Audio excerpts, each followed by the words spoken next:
Hello everyone, welcome back to the channel. तो इस video में हम लोग उसी पार्ट को कंटिन्यू करने वाले हैं जो हमने कल पढ़ा था। ओके, तो आपको आइडिया होगा कि मैंने जो वीडियो अपलोड करा है या सो अभी अगर आप इस चैनल को फॉलो कर रहे हैं तो आपको आइडिया होगा कि हम इस सीरीज़ में क्लास 12th का जो इंग्लिश का बुक है उसको कवर कर रहे हैं। और उस सीरीज़ में मैंने फर्स्ट चैप्टर कंप्लीट करा रखा है। कल लास्ट के वीडियो में हमने सेकेंड चैप्टर शुरू किया था और लास्ट वाले वीडियो में हम लोग इंट्रो किए थे डॉक्टर जाकिर हुसैन का, एंड ये चैप्टर क्यों है क्या है इसके बारे में। उसके बाद हम लोग ये 3 पैराग्राफ पढ़े थे, ओके, लाइन बाय लाइन। उसके बाद आज इस वीडियो में हम लोग शुरू करेंगे पैराग्राफ 4 से। ओके, तो पैराग्राफ 4 से हम लोग देखेंगे लाइन बाय लाइन। देखते हैं इस वीडियो में आई थिंक 4, 5, 6 कंप्लीट करने का कोशिश करेंगे और नेक्स्ट वीडियो में 7 के बाद वो पूरा चैप्टर कंप्लीट कर देंगे। तो अगर आप इस चैनल को फॉलो नहीं करते हैं तो आप प्लेलिस्ट में जाकर इस सीरीज़ को फॉलो कर सकते हैं। इस सीरीज़ में मैं क्लास 12th की इंग्लिश को लाइन बाय लाइन समझा रही हूँ ताकि आपकी पूरी इंग्लिश काफ़ी सही तरीके से कंप्लीट हो जाए। इसके अलावा भी मैं बाकी सब्जेक्ट्स पर भी फोकस करूँगी, क्लास 10th के भी सब्जेक्ट्स पर फोकस करूँगी। सो पहले अभी इंग्लिश का कोर्स कंप्लीट कर रहे हैं, तो चलिए वीडियो को स्टार्ट करते हैं। 4th पैराग्राफ है, the process of its constant renewal is Indeed the process of growth of the national culture and national character. तो इसमें ये बताया जा रहा है कि जो प्रोसेस है इसके पीछे का मैं एक बार बैकग्राउंड दे देती हूँ। अभी तक हमने ये जो चैप्टर है डॉक्टर जाकिर हुसैन अपने जो स्पीच दे रहे थे प्रेसिडेंट बनने के बाद, जो पहली बार उन्होंने स्पीच दिया था, उसी का एक पार्ट है, ठीक है। और इसमें उस दिन में उन्होंने जो स्पीच दिया वही स्पीच लिखा गया है। लास्ट के 2-3 पैराग्राफ में हमने देखा कि उन्होंने भारत के बारे में बताया है, उन्होंने वो क्यों प्रेसिडेंट बने, वो क्या करेंगे, उनका लक्ष्य क्या है, उनका गोल क्या है, वो किस तरह डेडिकेटेड है, ये सारी चीज़ें बताई उन्होंने। प्लस उन्होंने सेकेंड पैराग्राफ में राधा कृष्णन का वर्णन किया था, ठीक है। अब हम लोग 4th पैराग्राफ को शुरू करते हैं। तो इसके पहले जस्ट हमने ये पढ़ा था कि the past is not dead, कि हमारा जो पास्ट है, जो हमारा अतीत है, वो मरा हुआ नहीं है और ना ही वो स्थिर है, बल्कि वो जिंदा है और गतिशील है, ठीक है। तो उसी के बारे में उसी को कंटिन्यू कर रहे हैं कि the process of its constant renewal is Indeed the process of growth of national culture and national character. Okay, तो इसको मैं एक लाइन में बता रही हूँ, फिर आपको तोड़कर समझाऊंगी। इसका मतलब हुआ कि इसके निरंतर नवीनीकरण की प्रक्रिया, इट्स कॉन्स्टेंट रिन्यूअल, इसके निरंतर नवीकरण की प्रक्रिया वास्तव में हमारे राष्ट्रीय, ठीक है, हमारे राष्ट्रीय संस्कृति और राष्ट्रीय चरित्र के विकास की प्रक्रिया है, ठीक है। ये पूरे एक लाइन का हो गया। अब मैं इसको तोड़ती हूँ। तो इसमें क्या बोला जा रहा है, the process of its constant renewal. It's किसके लिए है, हमारी देश की जो अतीत है उसके बारे में बोला जा रहा है कि जो हमारी अतीत है, हमारे देश की अतीत है, हमारी अतीत है, उसकी निरंतर नवीकरण, कॉन्स्टेंट मीन्स निरंतर, लगातार, रिन्यूअल मीन्स नवीकरण। तो इसके निरंतर नवीकरण की प्रक्रिया, प्रोसेस मीन्स प्रक्रिया, जो है वो वास्तव में, इंडीड मीन्स वास्तव में, हमारे राष्ट्र के, हमारे राष्ट्रीय संस्कृति और राष्ट्रीय चरित्र के ग्रोथ की प्रक्रिया है, ठीक है। कल्चर मीन्स संस्कृति और कैरेक्टर मीन्स चरित्र। तो हमारे नेशनल मीन्स राष्ट्रीय, हमारे राष्ट्रीय कल्चर मीन्स संस्कृति, राष्ट्रीय संस्कृति और राष्ट्रीय चरित्र के विकास की प्रक्रिया, ग्रोथ मीन्स विकास। Okay, it is the business of education as I see it to minister this constant renewal and I may be forgive the presumptions that my choice to this high office has mainly if not entirely been made on account of my long association with the education of my people. ये कुछ लंबा sentence है, मैं आपको एक बार पूरा sentence बताती हूँ, उसके बाद मैं आपको तोड़कर बताऊंगी, ठीक है। तो it is the business of education as I see it, जैसा कि मैं समझता हूँ, एज आई सी इट, जैसा कि मैं समझता हूँ, इस निरंतर नवीकरण की प्रक्रिया को बनाए रखना शिक्षा का काम है और मुझे इस अनुमान के लिए माफ़ी दी जा सकती है, ओके। इस मेरे प्रिजम्पशन के लिए, मैंने जो ये अनुमान लगा रहा हूँ उसके लिए मुझे माफ़ी दी जा सकती है कि मेरा चुनाव इस उच्च पद के लिए पूरी तरह से नहीं तो मुख्य रूप से इसी कारण से किया गया है कि लंबे समय से अपने लोगों के शिक्षा से जुड़ा रहा हूँ, ठीक है। ये मैंने पूरे सेंटेंस का अर्थ बताया, आपको नहीं समझ आया होगा तो मैं अभी बताती हूँ। It is the business of education, okay, as I see it, as I see it means जैसा कि मैं देखता हूँ या जितना मुझे समझ आया है, ओके, इस निरंतर नवीकरण की प्रक्रिया को बनाए रखना, okay, to minister this constant renewal मैंने बताया निरंतर नवीकरण की प्रक्रिया, मिनिस्टर मीन्स मिनिस्ट्री, बनाए रखना, ठीक है, उसको मेंटेन रखना। तो इस निरंतर नवीकरण की प्रक्रिया को बनाए रखना शिक्षा का काम है, ठीक है। It is the business of education, ठीक है। तो इस सेंटेंस को पहले मैं बता रही हूँ आपको अभी कि एज आई सी इट, जैसा कि मुझे समझ आता है, जैसा कि मैं देखता हूँ, इस निरंतर नवीकरण की प्रक्रिया को बनाए रखना शिक्षा का काम है। And I may be forgiven the presumption that my choice, ठीक है। तो ये इस सेंटेंस का मैं अभी बताती हूँ।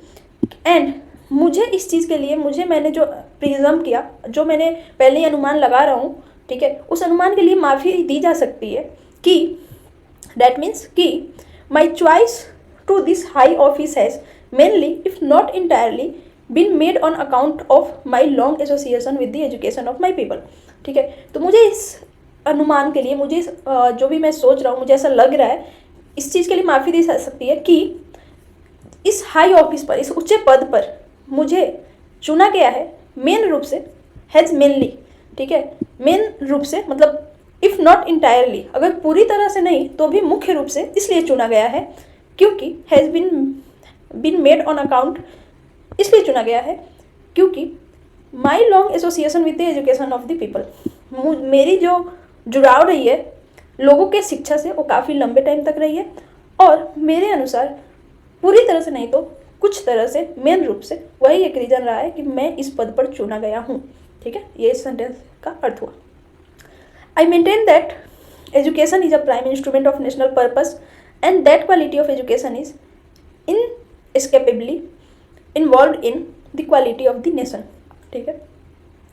आई मेंटेन मीन्स मैं मानता हूँ, मैं यह स्वीकार करता हूँ that education is a prime instrument of national purpose, जो शिक्षा है, ठीक है, जो शिक्षा है वो नेशनल पर्पस मीन्स राष्ट्रीय उद्देश्य, पर्पस मीन्स उद्देश्य का मुख्य इंस्ट्रूमेंट है, मुख्य उपकरण है, ठीक है।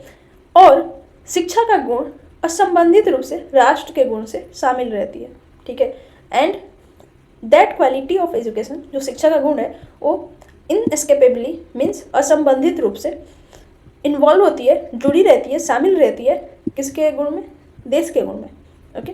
तो अगर किसी देश में शिक्षा अच्छी है तो वो देश भी अच्छा होगा, ठीक है। तो इसके कहने का मतलब यही है। तो इस पैराग्राफ में जो जाकिर हुसैन है वो मुख्य रूप से शिक्षा के बारे में हमें बता रहे हैं कि हाँ, वो काफ़ी टाइम से शिक्षा से जुड़े हैं, इसलिए उन्हें लग रहा है कि उनको प्रेसिडेंट के लिए चूज किया गया है, तो उसका बड़ा रीज़न ये भी है।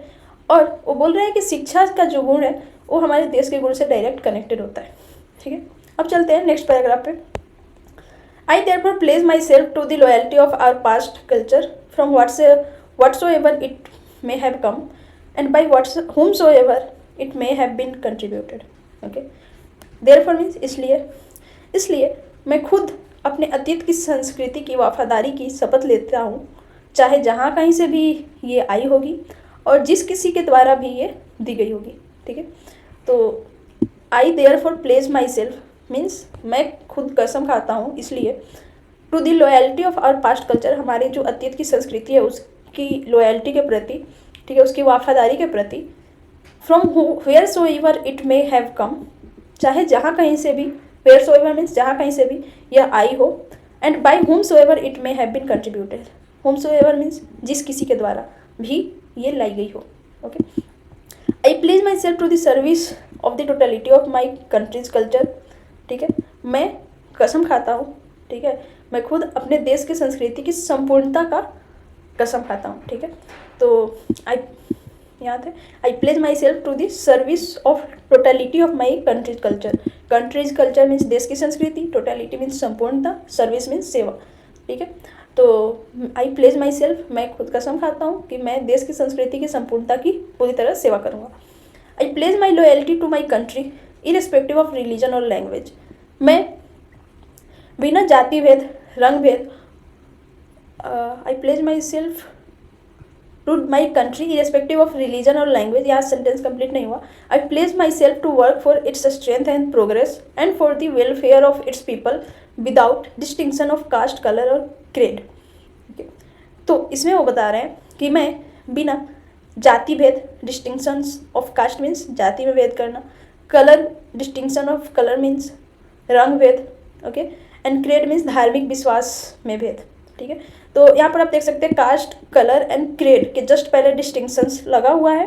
तो ये डिस्टिंक्शंस इन तीनों चीज़ों के लिए आ रहा है कि जाति में डिस्टिंक्ट करना, डिस्टिंक्शन मतलब भेदभाव करना, या फिर रंग में भेदभाव करना, या फिर धार्मिक विश्वास, क्रेड मीन्स धार्मिक विश्वास में भेदभाव करना। इन सब के बिना मैं बिना जाति भेद, रंग भेद और बिना धार्मिक विश्वास में भेद किए हुए इसके शक्ति, इसके किसके लिए है, देश के लिए, यहाँ पर इट्स स्ट्रेंथ, इसके शक्ति और प्रगति तथा यहाँ के लोगों के for the welfare of its people, तथा यहाँ के लोगों के वेलफेयर मीन्स भलाई, ठीक है, जन कल्याण, यहाँ के लोगों के कल्याण के लिए काम करने का शपथ लेता हूँ, ठीक है।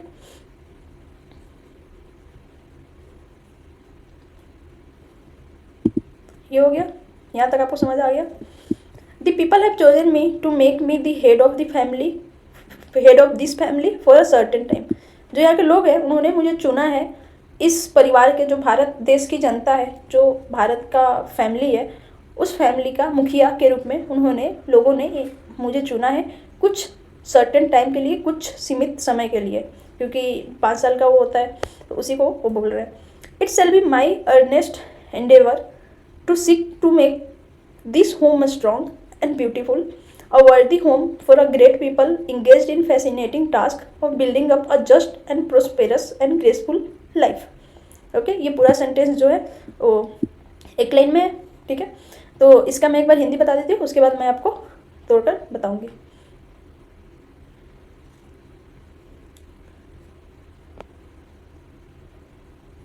ओह, I miss this line, the whole Bharat is my home and its people are my family. तो इसका हिंदी ये सिंपल है कि जो पूरा भारत है वो मेरा घर है और यहाँ के लोग मेरे परिवार की तरह है, ऐसा जाकिर हुसैन अपने भाषण में बोल रहे हैं। उसके बाद उन्होंने बोला कि यहाँ के लोगों ने मुझे कुछ टाइम के लिए इस परिवार का मुखिया के रूप में चुना है। और उसके बाद इस पैराग्राफ का हिंदी में आपको बताती हूँ। मेरी यह गंभीर प्रयास होगी, it shall be my earnest endeavour, endeavour means प्रयास, ठीक है। मेरी यह गंभीर प्रयास होगा कि मैं इस घर का, उन महान लोगों का मजबूत, सुंदर और लायक घर बनाऊं, ठीक है, जो इसके न्यायपूर्ण, ओके, समृद्धशाली और मनोहारी जिंदगी के निर्माण के कार्य में शामिल हो, ठीक है। तो इसका मैंने सेंटेंस बता दिया, शायद आपको ना समझ आया हो। तोड़ते हैं इस सेंटेंस को। तो सबसे पहला लाइन क्या है, it shall be my earnest endeavour, okay. Earnest means गंभीर, इंडेवर मीन्स प्रयास।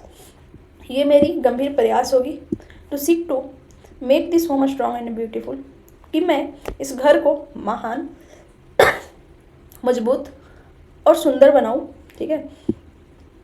स्ट्रॉन्ग मीन्स मजबूत और सुंदर बनाऊं। अ वर्दी home for a great people, एक उन जो महान लोग हैं उनके लिए एक वर्थित घर बनाऊं। In fascinating task of building up a just and prosperous and grateful life, ठीक है। तो उन लोगों के लिए मैं एक महान घर बनाऊं जो लोग इसके fascinating task of building up a just and prosperous and grateful life, जो लोग इसके न्यायपूर्ण, समृद्धशाली, ठीक है, प्रोस्पेरस मीन्स समृद्धशाली एंड मनोहारी जिंदगी के निर्माण के कार्य में शामिल है, ठीक है। फैसिनेटिंग टास्क मीन आकर्षक कार्य, फैसिनेटिंग मीन्स आकर्षक, तो निर्माण के आकर्षक कार्य में शामिल है, ठीक है। उसके लिए वो इस देश को काफ़ी ज़्यादा सुंदर बनाना चाहते हैं। तो इस पूरे पैराग्राफ में उन्होंने ये बताया कि ये देश उनकी फैमिली है, ये देश उनका घर है, यहाँ के लोग उनकी फैमिली है, वो इन लोगों के लिए इस देश को काफ़ी ज़्यादा सही बनाएंगे। वो जातिभेद नहीं करेंगे, रंगभेद नहीं करेंगे, वो सभी लोगों को एक फैमिली के समान देखेंगे, चाहे वो किसी भी जाति से हो, चाहे वो किसी भी धर्म से हो, ठीक है। इसके बाद आता है 6th paragraph, the family is big and is consistently growing at a rather inconveniently fast pace. Family बड़ा है, परिवार बड़ा है, जाहिर सी बात है हमारे देश में जनसंख्या काफ़ी ज़्यादा है, उस टाइम भी ज़्यादा थी, तो उसी को बोल रहे हैं परिवार बड़ा है एंड इज कंसिस्टेंटली मतलब लगातार बढ़ रहा है at a rather inconveniently fast pace, ठीक है, बेतरती, इनकन्वीनियंट मीन्स बेतरती गति से, ठीक है, बहुत ज़्यादा तेज़ गति से बढ़े जा रहा है जनसंख्या, उस टाइम की बात है। We shall each one of us have to participate unsparingly in building its new life, each in his own way, okay।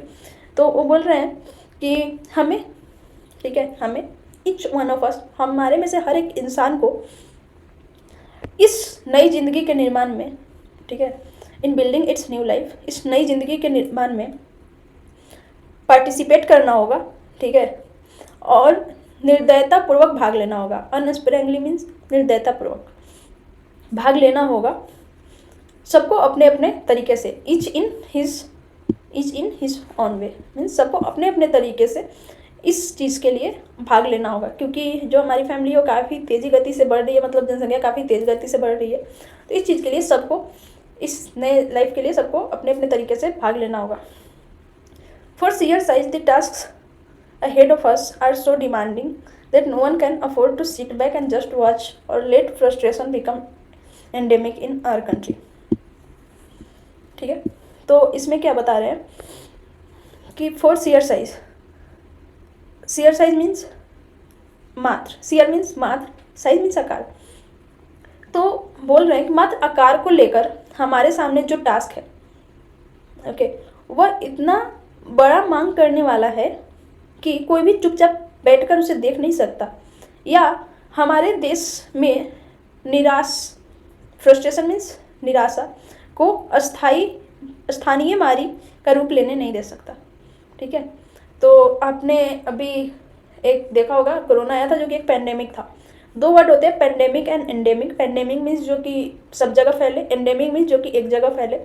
तो उसी के बारे में यहाँ बात कर रहे हैं कि मात्र आकार को देखकर कि for sheer size the task ahead of us, हमारे सामने जो मात्र आकार को लेकर हमारे सामने जो टास्क है, ओके, हमारे सामने जो टास्क है आर सो डिमांडिंग, ठीक है, मतलब सिर्फ साइज़ जो है लोगों का, जनसंख्या है जो है, उसी चीज़ को लेके हमारे सामने जो टास्क है वो इतना ज़्यादा डिमांडिंग है, ठीक है, इतना ज़्यादा मांग करने वाला है कि हम हाथ पर हाथ धरकर बैठे नहीं रह सकते। That no one can sit back and just watch, ठीक है, हम लोग हाथ पर हाथ धरकर बैठे नहीं रह सकते और सिर्फ देख नहीं सकते। और let frustration become endemic in our country, और हम लोग अपने देश में फ्रस्ट्रेशन वाली जो बीमारी है, जो निराशा वाली बीमारी है, उसको एक घर बनाने नहीं दे सकते, ठीक है, स्थानीय मारी बनने नहीं दे सकते। एंडेमिक मीन्स स्थानीय मारी। तो हमें इस चीज़ पे वो जनसंख्या के बारे में बात कर रहे हैं कि मात्र जो जनसंख्या वाली चीज़ है, इस चीज़ को भी लेकर हम बैठे नहीं रह सकते, इसके लिए भी हमें कुछ करना होगा। This situation demands of us work and more work, silent and sincere work, solid and steady reconstruction of the whole material and cultural life of our people। तो जो सिचुएशन है, ठीक है, this situation, okay, I am not able to copy this, या सो ये line का मैं मतलब बता रही हूँ कि जो सिचुएशन है, this situation demands of us work and more work, silent and sincere work, okay. तो ये स्थिति हमसे काम का मांग करता है, काम और ज़्यादा काम, ठीक है, वर्क एंड मोर वर्क। साथ ही साथ वर्क के साथ जो वर्क है वो शांत होकर एंड निष्ठापूर्वक का काम, ओके, सिंसियरिटी के साथ के काम की मांग करता है ये situation. Solid and steady reconstruction of whole material and cultural life of people, ठीक है, तथा पूरे पदार्थ, ओके, पूरे पदार्थ और हमारे लोगों के सांस्कृतिक जीवन जिंदगी का ठोस और निरंतर पुनर्निर्माण की मांग करता है, ठीक है। ये आपको नहीं समझ आएगा, मैं बताती हूँ। तथा पूरे पदार्थ और हमारे लोगों के सांस्कृतिक जीवन का ठोस और निरंतर पुनर्निर्माण की मांग करता है, ठीक है। तो आप यहाँ पर देख सकते हो, इसका मीनिंग है ये solid and steady reconstruction of the whole material, ठीक है, होल मटेरियल मीन्स पूरे पदार्थ, पूरा जो सिस्टम है उसकी, एंड हमारे लोगों का जो सांस्कृतिक जीवन है, cultural life of our people, इन दोनों चीज़ों के ठोस, ओके, और ठोस, सॉलिड मीन्स ठोस, और स्टडी रिकंस्ट्रक्शन मीन्स निरंतर पुनर्निर्माण की मांग करता है। ओके, तो अभी की जो सिचुएशन थी, जिस चीज़ पे ये बात कर रहे थे कि जनसंख्या फैमिली बड़ी है और लगातार बढ़ते जा रही है, तो ये बस मात्र साइज की बात है, मात्र जनसंख्या के नंबर्स की बात है। ये सोचकर हम हाथ पर रख कर नहीं बैठे रह सकते हैं, हमें कुछ करना होगा, नहीं तो ये जो प्रॉब्लम है वो हमारे देश में एक स्थानीय बीमारी बनकर उमड़ पड़ेगी, ठीक है, जो कि हमें निराशा, फ्रस्ट्रेशन को जन्म देगी। ओके, और इस सिचुएशन के लिए हमें वर्क करना होगा, ठीक है, ज़्यादा से ज़्यादा काम करना होगा, साइलेंट एंड सिंसियर काम करना होगा, एजुकेशन लाना होगा देश में, ठीक है, और सबको एजुकेशन देना होगा। ओके, और जो पूरी सिस्टम है, जो पूरा मटेरियल है और लोगों का जो सांस्कृतिक जीवन है, उसका ठोस और स्टडी रिकंस्ट्रक्शन करना होगा। ओके, तो ये चीज़ है 6 पैराग्राफ में।